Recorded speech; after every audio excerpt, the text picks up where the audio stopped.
Good evening, ma'am. I'm Fansawandi. Today, I will talk about advocating for inclusive education in early childhood services, emphasizing equity, belonging, and participation for all children.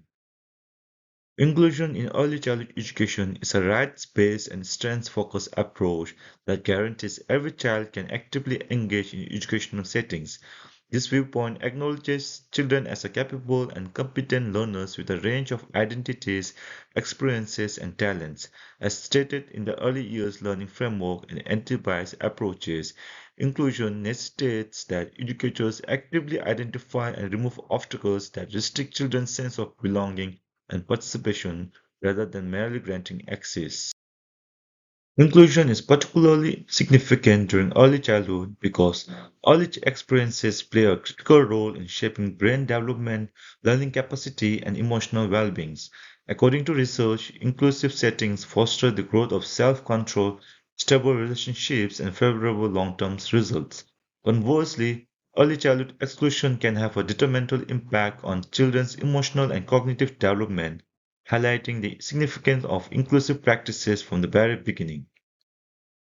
Inclusion is a moral and legal obligation as well as pedagogical decision, while professional frameworks require educators to confront exclusionary practices.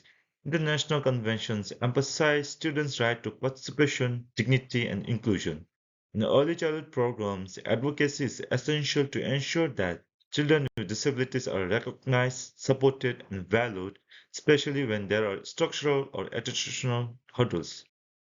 Children, especially those with impairments, can benefit much from inclusive education. It fosters a strong sense of belonging, peer bonds, and social engagement. Additionally, inclusive setting lessens marginalization and stigma while fostering children's self-esteem, independence, and positive sense of self. These results foster more inclusive and compassionate learning communities. To create inclusive environments, centre must be adaptable, accessible, and sensitive to the many needs of children.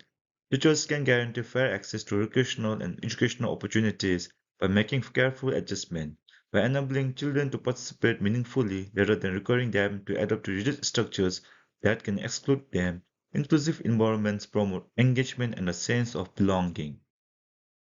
The way teachers engage with students reflect inclusive practice in addition to physical setting. Strength-based communication reinforces children's competence and self-worth, while responsive interaction support emotional.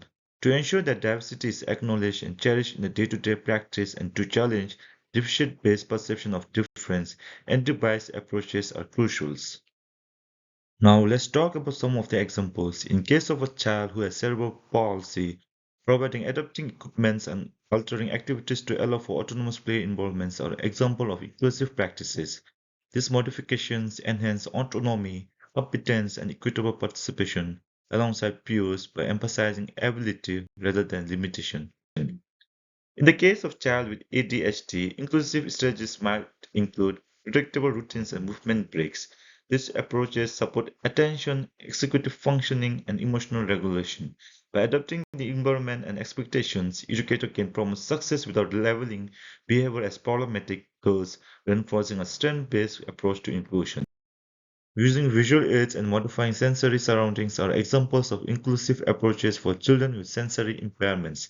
These techniques facilitate involvement, improve communication, and lessen anxiety. Children's sense of belonging is further strengthened by inclusive design, which guarantees that they can interact with peers and experiences with confidence. In inclusive education, educators serve as a vital advocates. This involves working closely with families, fighting for resources and support services, and practicing professional reflection. Teachers contribute to ensuring that all children receive consistent, equitable, and inclusive support by addressing discriminatory ideas and cooperating. In conclusion, inclusion is a fundamental right and a professional responsibility in early childhood education. Through active advocacy, intentional environments, and inclusive interactions, educators can promote equity, participation, and belonging. Ultimately, educators have a key responsibility in promoting inclusive and equitable learning environments where all children feel valued and supported. Lastly, these are the references and thank you.